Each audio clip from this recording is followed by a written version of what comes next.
In a quiet part of Lagos, where the city's noise gave way to the whisper of old trees and the cries of distant market women, a young woman named Simi had just started work. It was only her second day as a cleaner in a firm, and though the work was tough, she held it with gratitude. Jobs were hard to come by, and this one, though humble, meant survival. That morning, the skies had turned the color of wet charcoal. The rain came with the fury of the gods, pounding the streets and flooding the gutters. Simi, clutching a small nylon umbrella, the kind that flipped inside out when the wind grew too strong, hurried to the office. Her slippers splashed through puddles, but she didn't slow. In Lagos, if you're late, the world doesn't wait. Just near the old newspaper vendor's kiosk, Simi halted. There, in the middle of the rain, stood an old woman. Her wrapper clung to her frail body, soaked through. She had no slippers, no shawl, not even a plastic bag to cover her grey hair. She just stood there, trembling, like a forgotten tree in a storm. Simi's heart pulled tight. She stepped forward, sheltering the woman with her flimsy umbrella. "Mama, this rain will carry you to the spirit world. Take this umbrella," Simi said gently. The old woman looked at her, eyes dull with sorrow. "My daughter, I just arrived from the village. I don't know anyone here. I have nowhere to go." Simi's chest ached. She reached into her pouch and pulled out her last 500 Nigerian nairas, the only money she had for lunch and transport. "Take this, Mama. Find somewhere to rest." But the woman shook her head. "I cannot take what you need, my child." Simi hesitated. Then, with a small smile, she said, "Then come with me. I'm going to work. You can sit there while I clean. After work, I'll find you a place." The old woman's eyes welled up. "May the ancestors bless your kindness." Together, under the struggling umbrella, they walked through the storm. Simi smiled, her heart fluttering at the unexpected comfort in those words. Emily scoffed. "That filthy woman? Your mother? Please, I told her Johnny not to hire you. But now see." Simi's fists clenched. "You don't even know if the CEO will marry you. If this is how you treat an old woman, I pity your future mother-in-law." Emily sneered. "My mother-in-law is rich and elegant, not like that thing." Simi shook her head. "You think money makes a wife? No, kindness does. You're arrogant, disrespectful, a snake in gold skin." Emily stood, eyes blazing. "You will regret this. You'll lose your job." Simi laughed. "Then let me go. I won't work where wicked people prosper. I'm taking my mother home." She turned and left, tears burning, but pride intact. Outside, Mama whispered, "You didn't have to fight for me." Simi smiled. "But I did. Let's go, Mama." Meanwhile, Emily fumed, her pride wounded. She picked up her phone and called a Johnny, sobbing dramatically. "A Johnny? Simi brought her street people to harass me." She lied. A Johnny sighed. "I'll deal with it. Just go home." Emily smirked. "Good. She deserves it." Back in Simi's little room, one mattress, one window, and walls that heard every prayer, she and Mama sat in silence, poor in possessions, rich in heart. In the heart of a humble compound tucked behind the rustling banana trees of Mushin, Simi opened the rusted iron gate to her small one-room face-me-I-face-you apartment. The walls bore the marks of age, the floor was bare cement, and in the center stood a small wooden table with one wobbly leg, a single cooking pot on top. A modest mattress lay to the side, thin but clean. It was not much, but it was home. Simi gently helped Mama sit on the mattress and handed her a plastic cup filled with cool borehole water. "Mama, I know this place is small, but you can stay here with me as long as you want," Simi said with quiet sincerity. Mama smiled, her eyes warm and knowing. "My child, a home is not about size. It is about the love inside, and I can see your heart. It is full of light." Simi smiled, her heart fluttering at the unexpected comfort in those words. She unwrapped the moi moi she had bought earlier and began serving the food. Mama took her portion gratefully. They ate quietly at first, the silence filled only with the distant laughter of children playing in the compound and the hum of a neighbor's generator. Suddenly, Mama sighed deeply and looked at Simi with thoughtful eyes. "My daughter," she began, her voice soft but firm. "I came to this city for a reason." Simi paused mid-bite, curious. "Why, Mama? What brought you here?" The Mama hesitated, her fingers gently folding a piece of nylon wrapper. "I came to find a wife for my son." Simi blinked in surprise. Your son?" Mama nodded slowly. "Yes, my child. He is a good man, hardworking, kind, but he is not yet married, and my heart fears he may never settle down." Simi chuckled softly. "Mama, that is the worry of every mother. He will find a wife when the time is right." But Mama reached out and held Simi's hand gently, her eyes filled with a deep and unwavering hope. "That is why I want you to be his wife." Simi's eyes widened in shock. She nearly choked on her food. Mama smiled. "Yes, my daughter. From the moment I met you, I knew you were different. You are kind, respectful, and hardworking. You would make a good wife, not just to my son, but to any man with sense." Simi sat still, speechless. The spoon paused halfway to her mouth. She stared at Mama, whose face glowed with sincerity. After a long moment, Simi exhaled and said cautiously, "Okay, Mama, but I have to see him first. We need to know each other before we start talking about marriage." Oh, Mama beamed with joy, her face lighting up like a morning sun over the Niger River. "That is fair, my daughter, but there is one thing I must tell you before you meet him." Simi tilted her head. "What is it, Mama?" Mama took a deep breath before speaking. "My son has no money. He is not rich, but he is hardworking, very brilliant, and very handsome too." Simi burst into laughter, shaking her head. "Ah, Mama, you have started to market your son like a woman selling tomatoes in Tejuosho market. Let me see him first before you oversell him." Mama laughed heartily, her wrinkled face crinkling with delight. "Okay, my child. You will see him soon, I promise." Just as they finished eating, Simi's phone began to ring. She picked it up and looked at the screen. It was an unknown number. She hesitated for a moment before answering. "Hello? Good evening." A deep male voice came from the other end, sharp and impatient. "Is this Simi?" Simi sat up straight. "Yes, sir. Who is this, please?" "This is a Johnny Williams, the CEO of the company where you worked until today." Simi's heart jumped. The CEO? She had never met him, only spoken once over the phone when she was first hired. He had been away on a business trip, leaving the managers in charge. "Good evening, sir," Simi said cautiously, but a Johnny's voice cut through her greeting like a machete through bush. "Simi, how dare you? How dare you bring strangers into my office and attack my fiancé with street thugs? Who gave you the right to cause such nonsense in my company?" Simi's eyes widened in disbelief. Her chest tightened. "Sir,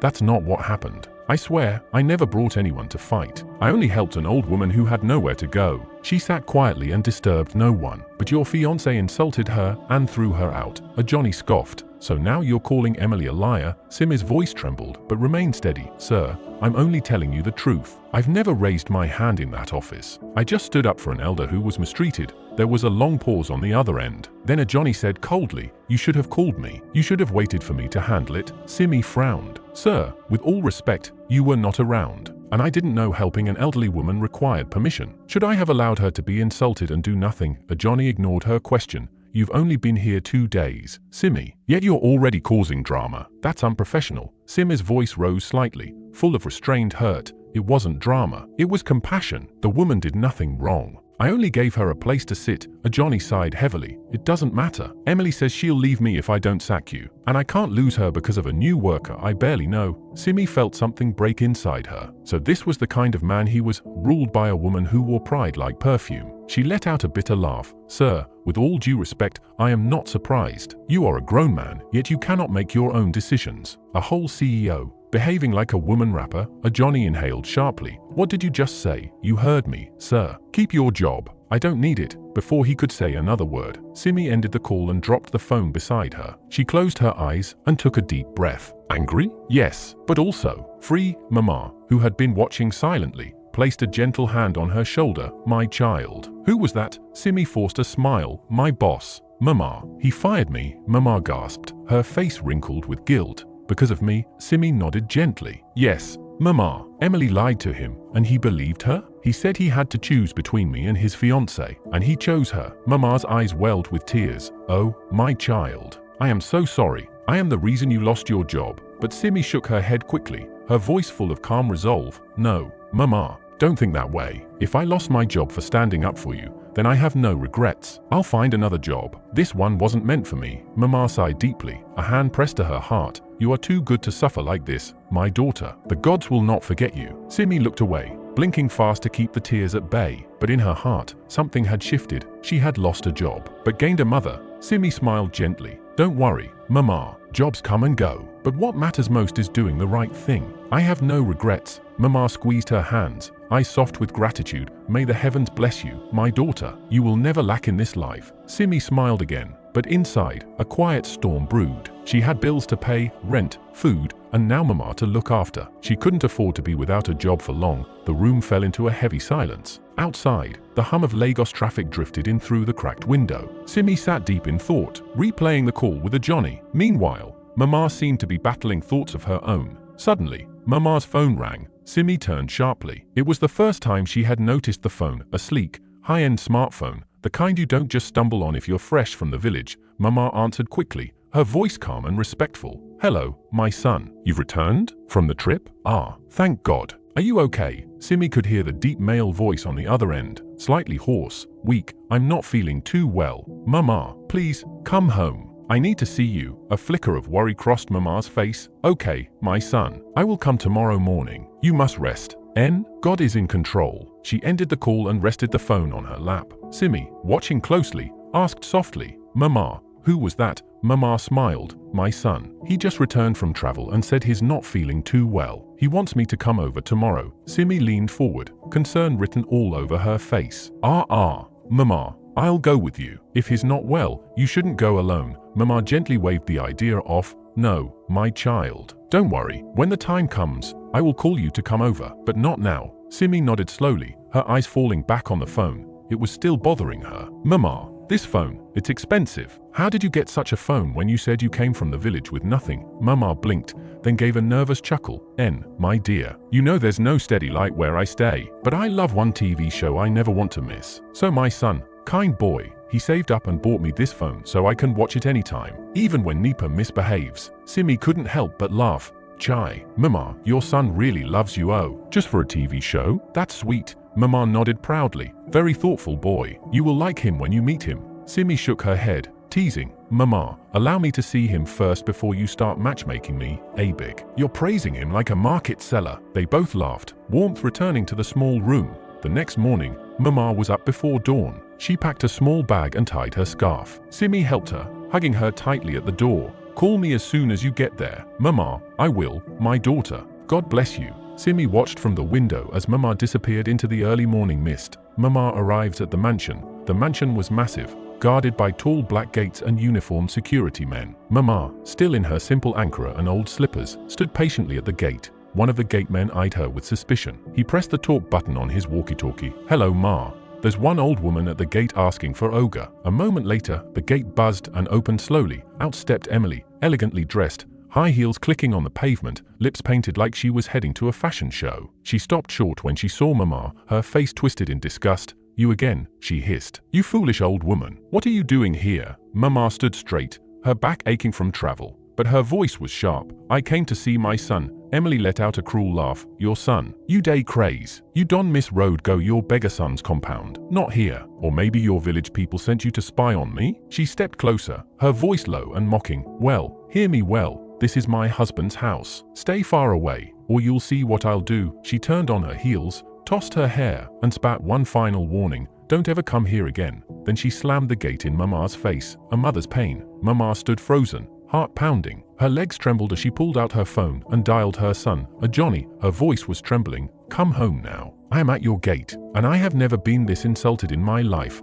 Minutes later, a black SUV screeched to a stop. A Johnny jumped out, his eyes wide as he saw her. Mama, what happened? Why are you standing out here dressed like this? Mama's eyes welled with tears, but her voice stayed steady. My son, I came to your office earlier today. I disguised myself to test the woman you say you want to marry. A Johnny's brows furrowed. Mama, what are you saying? Mama continued, her voice low but steady. I met a kind girl. Her name is Simi. She gave me her umbrella, took me to work, fed me, treated me with dignity. But your fiancé, she threw me out like rubbish, called me names, insulted me. A Johnny's heart sank. His mother, the woman who gave him life, had been humiliated at the hands of the one he thought he loved. It's okay, Mama. Come inside. We'll talk about everything. But as Mama stepped into the compound, a Johnny's heart was already burning. Everything was about to change. He took her hand gently and led her into the house. The mansion was grand, with marble floors, chandeliers like stars in the sky, and walls lined with fine art. But in that moment, to a Johnny, it all felt cold, empty. Mama, please, come and rest,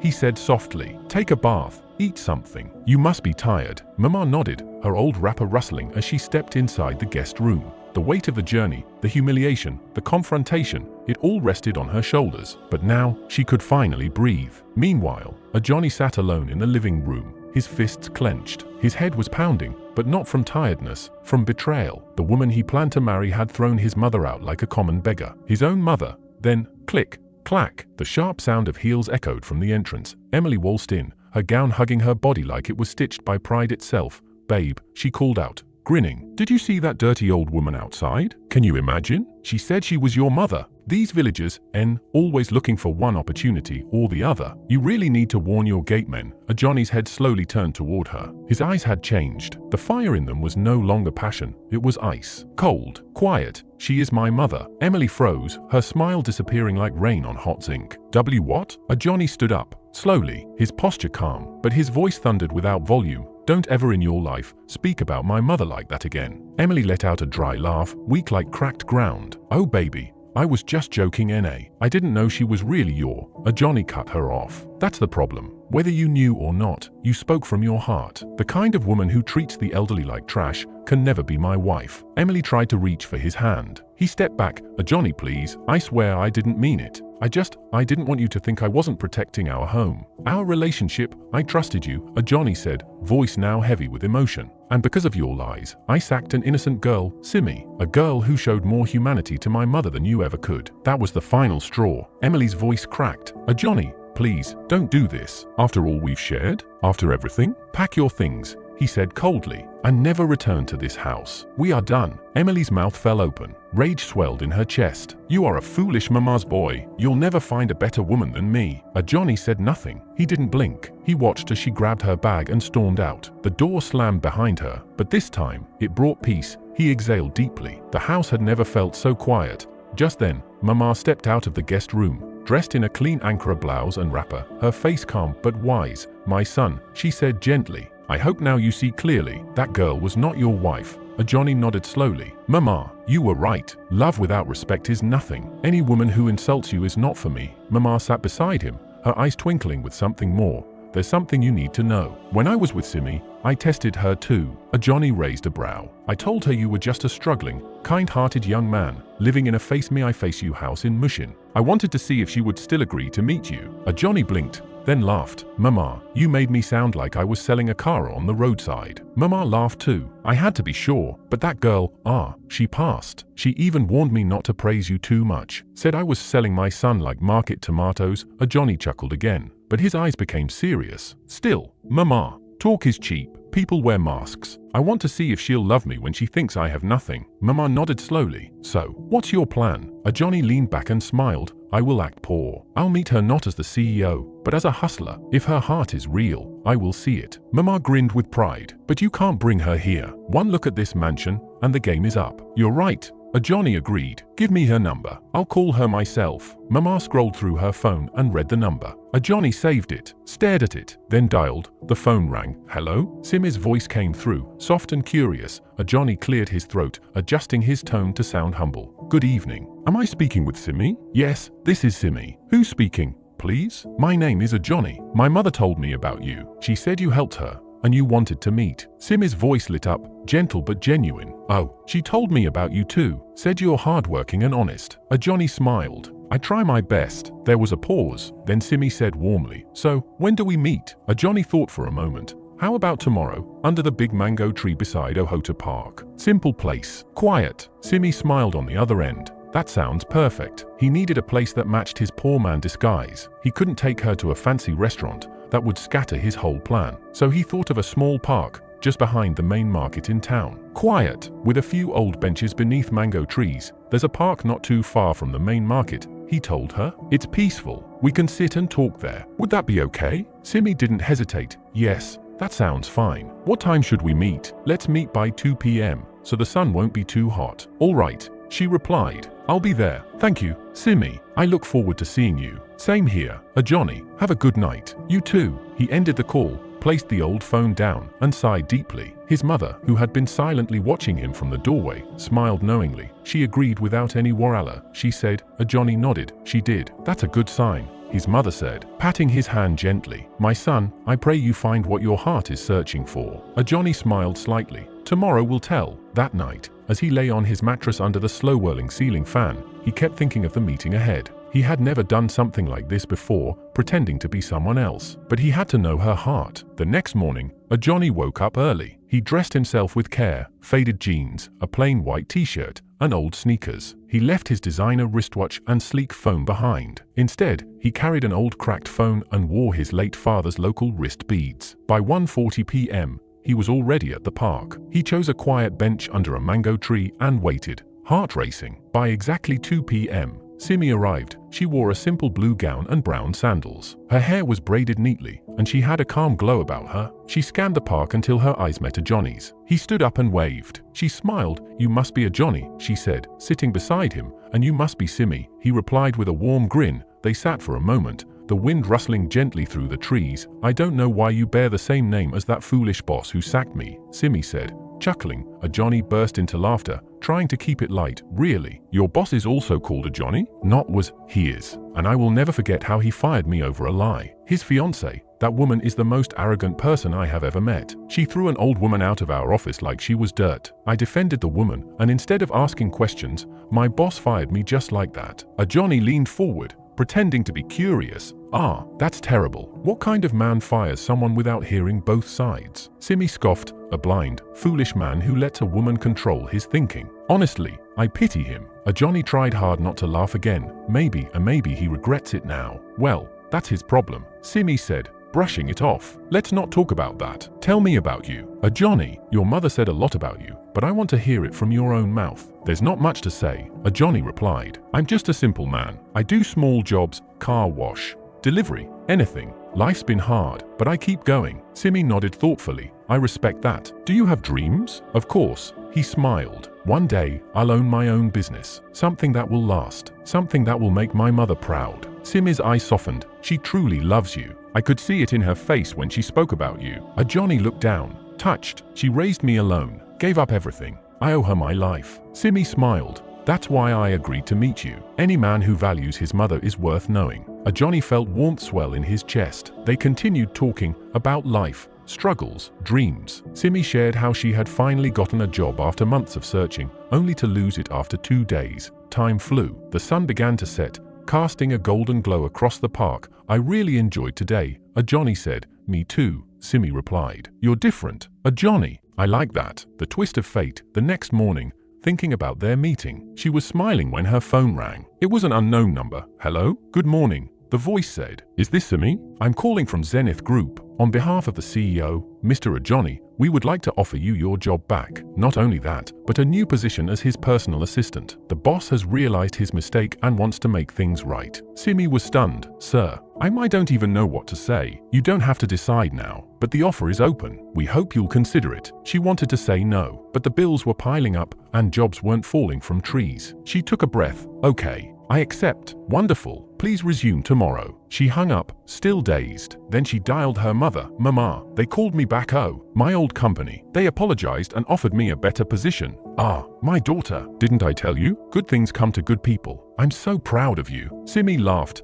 then sighed. "I miss you, Mama. Don't worry, I'll come and see you soon. But tell me, how far with that, my fine son?" Simi groaned playfully. "Mama, big, not again." They both laughed. The next day, Simi wore her best attire and arrived at the company. Her steps were steady, but her heart raced. She reached the CEO's office, took a deep breath, knocked. "Come in," came a familiar voice. Simi opened the door and froze. Sitting behind the desk was him, her Ajoni, the man she had insulted, the man she called blind, foolish, and worse. He smiled. "Welcome back, Simi. I hope you like your new position." Simi struggled to speak. "Thank you, sir. I owe you an apology," Ajoni said. "What happened before? It was wrong. My ex-fiancée lied, and I believed her. I hope you can forgive me." "It's okay, sir. I've already moved on." Ajoni smiled, gazing at her. "You look beautiful today." Simi sat up straight. "Thank you, sir," she replied cautiously. Then he asked quietly, "Would you like to go out with me sometime?" Simi blinked. Her tone shifted. "Sir,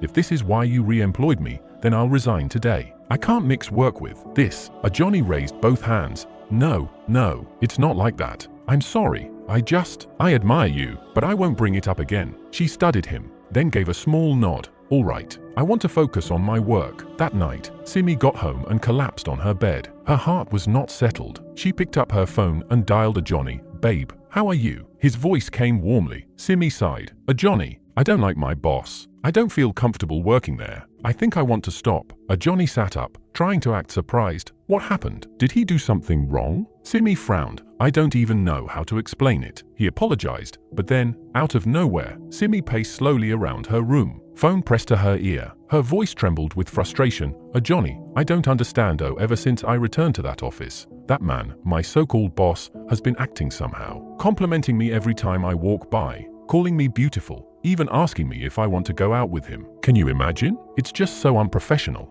Johnny's voice crackled through the phone, calm and curious. Wait, what did you tell him? Simi sighed deeply. I told him straight up, if this re-employment was just so he could toast me, then I'm done. I can't be in a toxic workplace. Johnny. On the other end, Johnny allowed a small smile. Simi didn't see it, but he was proud of how bold and principled she was. And what did he say after that? He asked. He apologized. Oh, she said, tried to clean mouth, saying it wasn't like that. But me, I don't trust him. I feel like he's hiding something. I just want peace of mind. Beg. I'm thinking of resigning before it turns into Warala. Suddenly, Johnny's tone grew firm. No, babe, don't. Please, don't quit that job. You need it. Don't let anyone distract you. If he tries anything again, stand your ground, but don't let one man push you out of your blessing. Simi hesitated. Are you sure? 100%. Johnny said. You're strong. You worked hard for that job. Stay focused and ignore the noise. Simi sighed, relaxing slightly. Okay, if you say so. I just don't want stress. Johnny chuckled. You won't have any, my queen. Trust me. She yawned. I'm really tired. I'll talk to you tomorrow. All right, babe. Sleep well. Simi ended the call, still uneasy, but Johnny's words brought her some comfort. On the other end,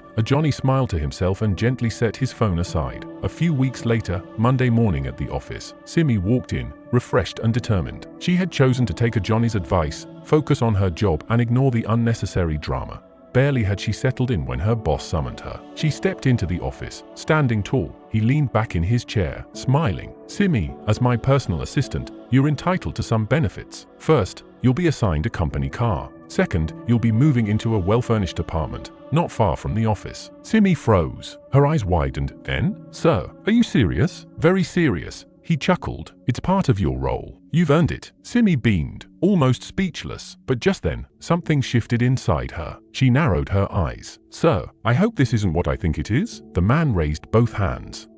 No, it's work-related, strictly professional. But Simi, I still like you. You're beautiful. I admire you. Simi's smile disappeared. Olga, please, she said sternly. Not again. I'm getting married soon. I'm in love with someone. Please respect that. Let's keep things strictly professional. He nodded, almost apologetically. All right, Simi, I respect your decision. Without another word, she walked out and immediately called Johnny. Babe, you won't believe what just happened. Johnny feigned surprise. Tell me, my boss just gave me a car and an apartment. Can you imagine? Johnny laughed. Wow, that's amazing. You see? I told you not to quit. Now, everything is falling into place. Simi laughed too. You were right. And because of that, this weekend, I'm spoiling you. I'm taking you out to a nice restaurant. Johnny teased. Hope you have money.